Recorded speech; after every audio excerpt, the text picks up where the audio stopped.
So you didn't make a comment? I did not make it.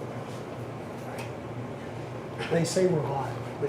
Well, there's 38 people watching right now. Is there? Yeah, it's probably by the time we're watching, it's probably 34. What do you think?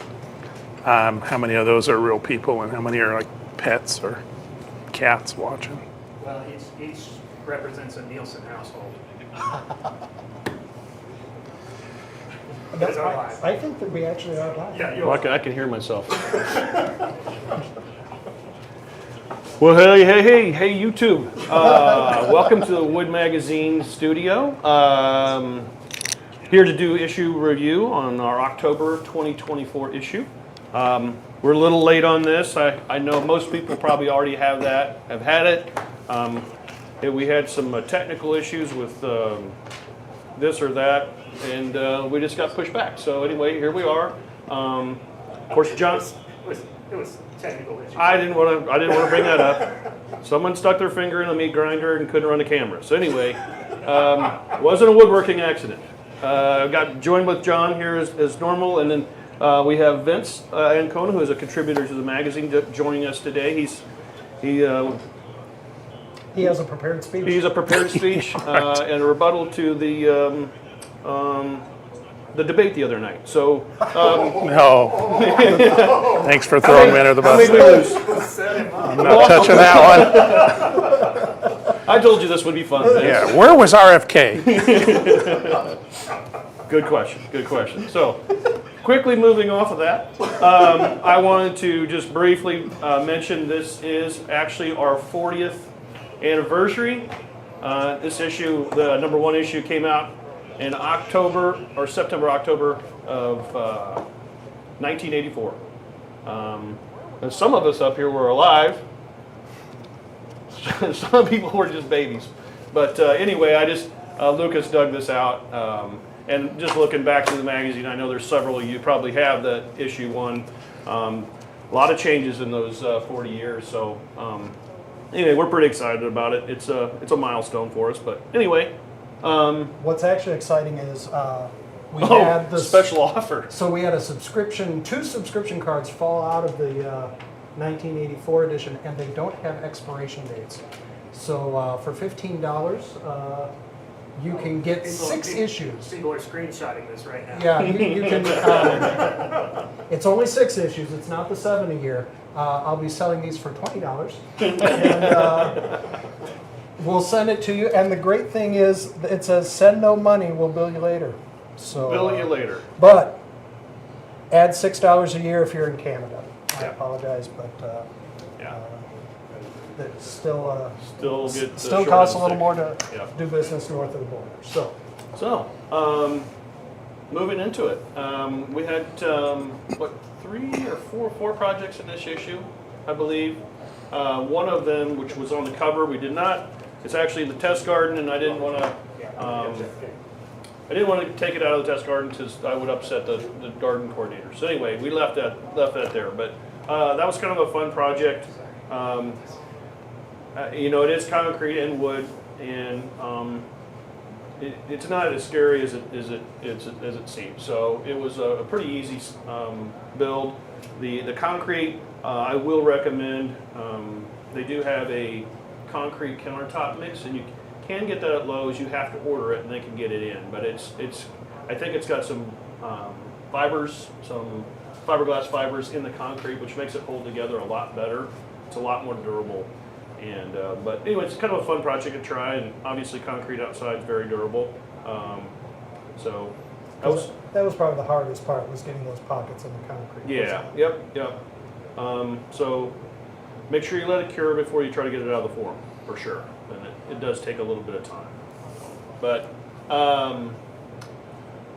John had designed, obviously, you can see over here to our right, a workbench. You want to talk a little bit about your workbench and your sure. kitchen accessory? All right. Now over here you can see we have a workbench that has drawers. We have a plate rack. Back to you, Kevin. Why don't you tell them a little bit more about the bench and what maybe you could divulge of what's coming next? It is 34.5 inches tall. Perfect height for some people. Perfect height for me. The base construction of this is actually out of 2x12 Douglas fir. So we bought those wider boards so we could split them down the middle and get rift/quarter sawn grain out of it, which is nice and stable. We were in a little bit of rush on this, so you might notice, I think it's that leg, has a little bit of a crack. Ideally, you want to try to let this dry out as long as you can, because usually they're only kiln drying it to like 19 to 22% or something like that. So for indoor use, you want to dry it out just a little bit. But we didn't even really plane this at all. We just ripped them and started putting them together. So laminated legs. We have the illusion of peg joinery, but actually it's screwed together, and then we just did decorative pegs over the top. Kind of a two project in one, because the center drawer section is not integral. Underneath there we have slats, so if you don't want to make this, you can have just an open base. The drawer unit actually slides in. We just did some pretty easy rabbited drawer joinery on there with a false front. Full extension slides, little soft close on there, so just a lot of nice little techniques within this project for a very usable workbench, not a lot of money kind of thing. Plate rack. Back to you, Kevin. Yeah, so I mean, not everybody's going to use that project necessarily, but I think it turned out really nice, and you know, you got the space in your kitchen and an open wall, nice place to kind of display some collectibles, maybe less of what you're using every day. And that one was a hard one, because oftentimes you're building it for an opening for a space. Yeah. So we try to keep that one very customizable as well, where it's butt joints biscuited together. You can make it smaller, make it bigger. Right. You have our permission to customize it and make it your own. But, Yeah. Yeah. what do you think, Vince? I like it. So, all right. Well, Vince has decided he's going to make one. So. I didn't say that, but I like it. All right. All right. Did you write that one? No, I didn't. To my left, we have kind of a, I would call it, I don't know what we call it, magazine. We don't make these names up. Decorative cabinet of some sort. Just Art. a wall hanging cabinet. Cabinet. This was kind of a project that was really more about some techniques.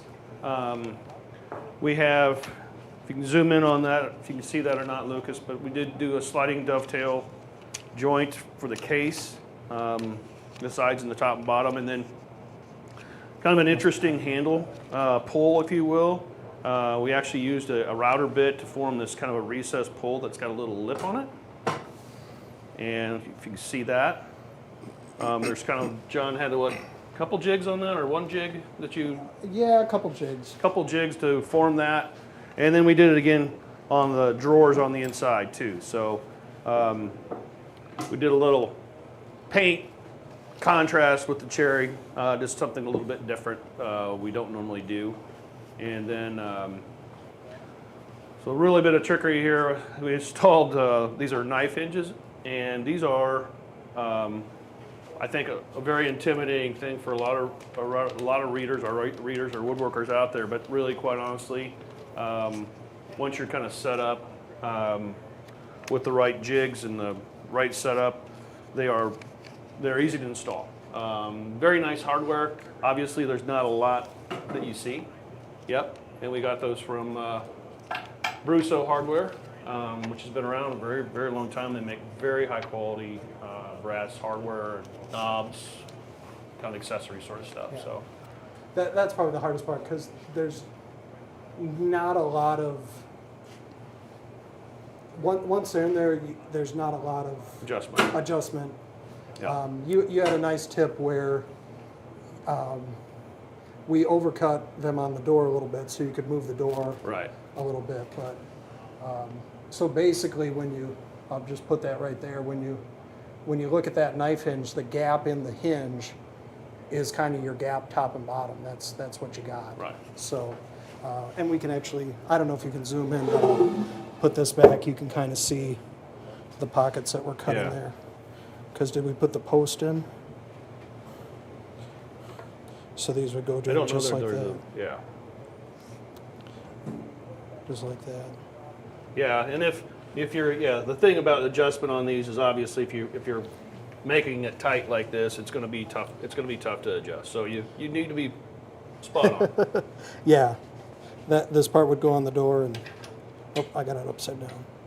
So just like that. Yeah, Another neat thing on this project, so this is sliding dovetailed together at the corners, but when you start messing with it, there's more racking in there than you realize.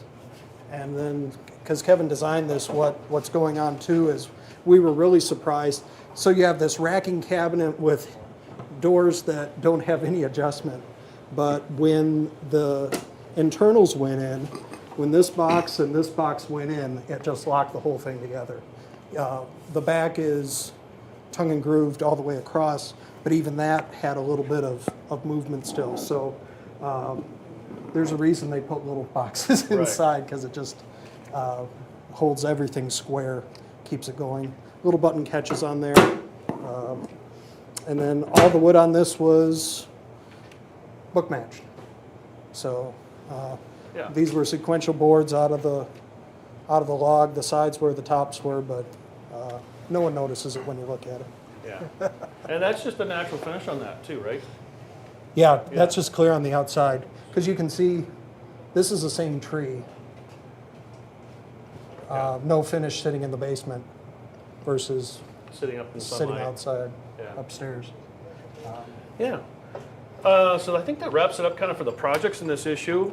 We did do a tool test on jack planes. We kind of talked a little bit about these. I guess we were talking about the kind of the Melbourne planes last one, but Get that out of there.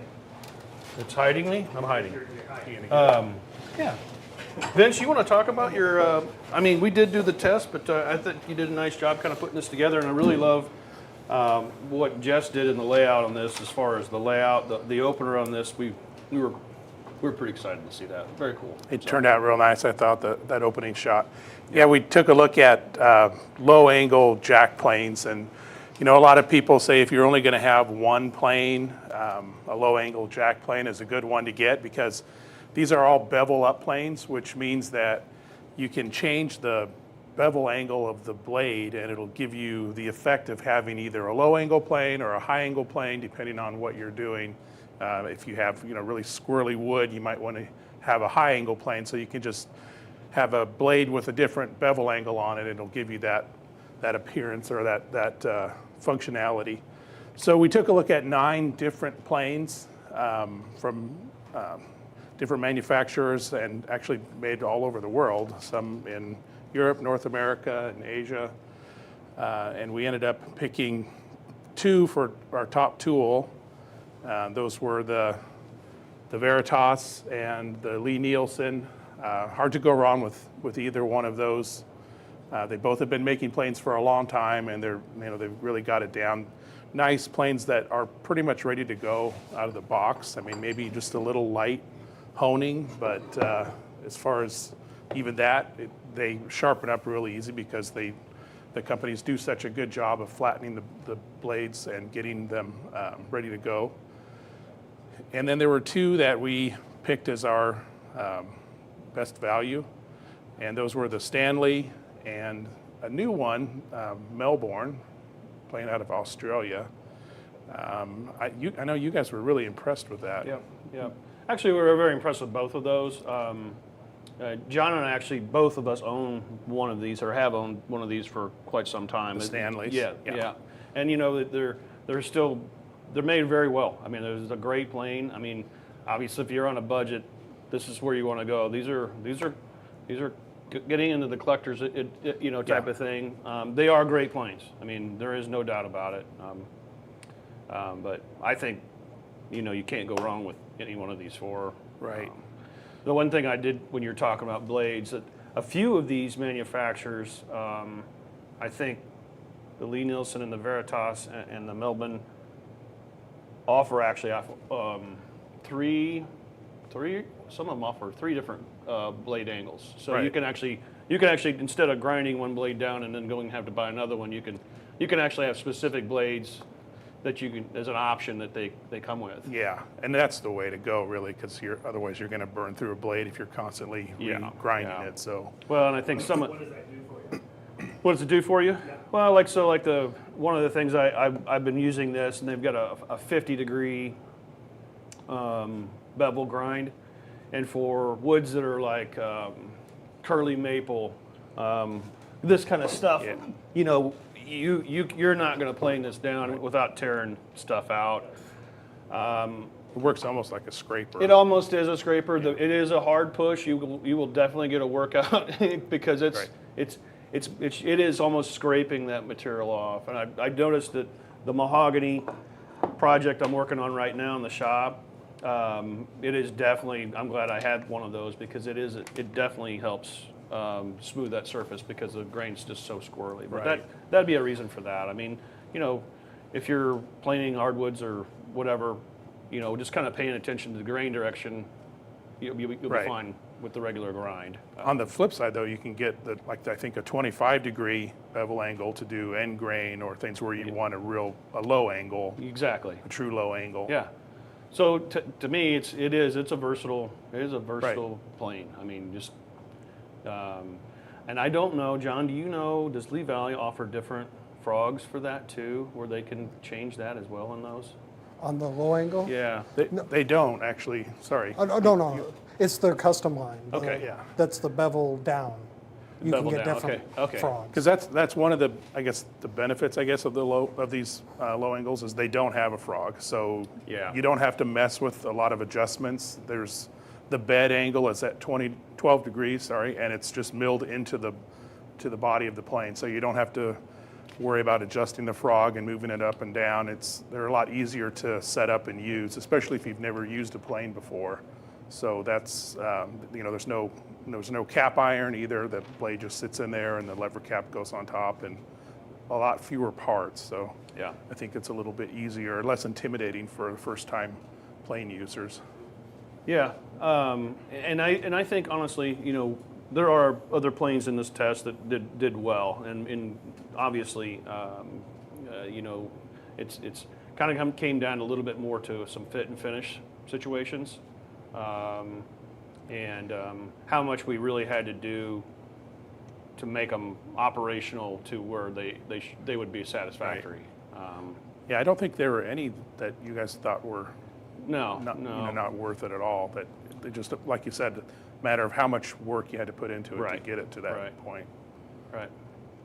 So, no, it was kind of a cool test, and not a lot of surprises. No, I guess the one thing that I found a little interesting is that the price didn't necessarily correlate in every case to quality. Right. I mean, that some of the higher price ones had some issues, and some of the ones, I mean, the two that we picked as the Right. best value were the lowest priced of the bunch, and they performed. Right. Well, like Right I up said, there. I own one of these. I do not own one of those. Yeah. So I'm perfectly happy with that plane. I love it. So So keep an eye on them. I already have one of these. Right. Oh, so no, a couple of these we're going to have to send back to the manufacturer. These are, manufacturing these they're expensive. I mean, so sending those out to everybody for free is stuff Sure. hard to do. So cool. Well, Vince, since you have the floor, Vince did another very interesting article in here about marking your work, which I know that we've done stories on this before, kind of one method or another method, but this was kind of several methods that you kind of gotten into. It was sort of a survey of different ways to mark your work. You know, if you spend a lot of time on a project and you want to leave your stamp on it, your mark on it, and different ways that you can do that, especially if it's going to be a gift project, something you're giving to a family member and you want them to remember you. So you were pretty happy how it turned out, so Right. you go ahead and sign it. Right. Most of the stuff I make, I want to forget who made it. I don't want people to know. But hey, you spend a lot of time and you do something. Anonymous finally. craftsman. Exactly. That's how I sign all my work. So we took a look at some common ways of marking your work, and like you said, we've done this in the past. But I was kind of curious to see that there are some some newer ways now. There are several new things that I'd never seen before yeah. too. So One of those was the torch paste, which is a paste that you spread. You make a stencil first, and you spread this paste over the stencil, and then take a heat gun and heat it up, and it burns itself into the wood. It's a pretty cool thing. And Jess actually was the one that did that for the article. I'm not very artistic. Is she going to demonstrate that? Yeah, yeah. We're trying to get her to come on camera, but she's behind the camera right now. I can grab that camera real quick, and you can do that. I want to see something flame. I want to see the flames. Yes, the flames was the best part of it. Jess loves being on camera. Real Loves quiet it. over there. Absolutely Real loves quiet. it. It's kind of blushing there a little bit, but. So we looked at that was one of the more interesting ones. But then with Etsy now, there's just a lot of people that have either a laser engraver or a CNC machine, and so there are a lot of people out there that will custom make little tokens, if you will, or these are like medallions that you can get any kind of a design on them. I don't know if you can prop them up, maybe. Yeah. So they're almost like poker chips or pogs or something. They're just usually made out of plywood, but you can send in your design and they'll custom make these for you. Or they have templates of, just kind of clip art type designs. A lot of them are woodworking related, and you can pick one and then have your name put in it. So then you just, make a counter bore on your project somewhere and glue one in. It's real easy to do, and they're not terribly expensive. That was another option. We looked at kind of the typical things that you probably have seen before of stamps and brands. We did get a couple of different brands where this is one where you would heat it up with a blowtorch and then burn it into the wood. And then you can also get electric ones where the same head will unscrew off of this and you screw it onto an electric type head, and it'll just plug it in and it heats up, and then we've got a couple here. So you heat this up when it's plugged in and then burn it into your wood that way. We've had that one that one's been on the market for quite some time. Yeah. My biggest problem, that's the wood logo.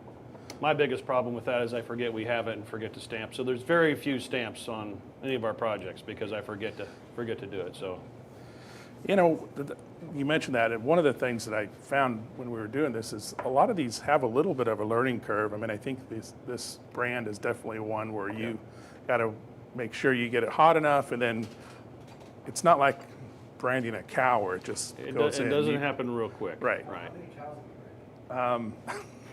Well, zero, but we'll say that I for watch next a lot of Gunsmoke, so you really do have to kind of rock it back and forth and make sure it's making pressure on all sides to get an even looking brand. And it's another one where Jess was better at it than I was. So most of the photos in the article, demonstration I know. sure would be nice. I think almost all the photos were ones that We she can plug did. that in right now. Yeah. So. So do you have a favorite? Well, we did. Like I said, the paste was interesting. I don't know how much I would use that because you have to be able to make a stencil. So you can't buy a stencil. Jess did that using a Cricut machine, which cuts Again, things out of vinyl. Jess did it. We hired an art director. Right. We hired our art director. And we mentioned that in the article too. It's something. I don't even know how to describe it. It just cuts things out of vinyl. So it's another machine you'd have to buy or tool you'd have to buy, but hey, that's okay. I thought that the stamps were pretty cool. It used to be just rubber stamps, but this stamp is was it polyurethane, I believe. Yep. And they're not very expensive. You send in your design, and they'll just make a stamp for you, and then you just ink it. And I don't know. Here's kind of a test board we were doing, but that's the stamp at the bottom that we did. It came out really nice, I thought, and looked very professional. Like I said, you can send in whatever logo you have or design, and they'll do it for you. Wasn't a lot of money. That's the brand we were talking about earlier. This was kind of just a board we were playing around with doing test pieces, test samples on. So yeah, so that's I guess that stamp and the torch paste were probably my two favorites. Yeah. What was your least favorite, Vince? Well, not because it was a bad thing, but we tried this is a stamp that we used or we ordered, and this one you have to hit with a hammer. No coincidence whatsoever that my name's on this. I did not order this. But Well, we ordered like every staff member's name on something, so this happened to be the one we used for Kevin's name. But John wants to demonstrate yeah, it. Let's show this don't one. walk around behind me with that. It gives you a creepy feeling. So one of the things with these stamps is you have to get a design that will work well with the stamp, meaning that it needs to be kind of small and have well-defined edges. And the design that we used really isn't like that. It's got too many broad, flat surfaces. So when you try to hammer it into the wood, it just doesn't bite in. So we tried first just with a mallet, and then we got a small little sledge, and then we got like the circus tent sledge. I'm just saying we're burning daylight here. And I had the task of holding it. So who's holding it? I'm ready to go. We really did have to do that to make it in print. I think we had another video of that somewhere. All right, where is it? Oh, I'll hold it if you want. Okay. Do you want to do it up here or down there? I think the one time you got lucky is the one time. I'm pushing my luck now. I'd say you can hold into the clay. There you go. All right. Where do you All want to do it? Do you want to do it up here on the floor? Let's go on the floor. Okay.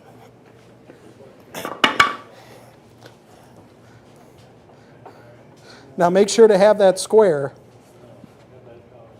No, let's go this way maybe. Is that where you want it? Don't hit the. John, it would work better if you did it left-handed for the camera. I don't know if it'd work better for Vince, but. Oh, okay. No, this is kind of fun. Ready? Now, here I'll wait, I should have safety glasses. Here, you take those. I'll close my eyes. All right, let's see if we can. That would. Look at that. Not bad.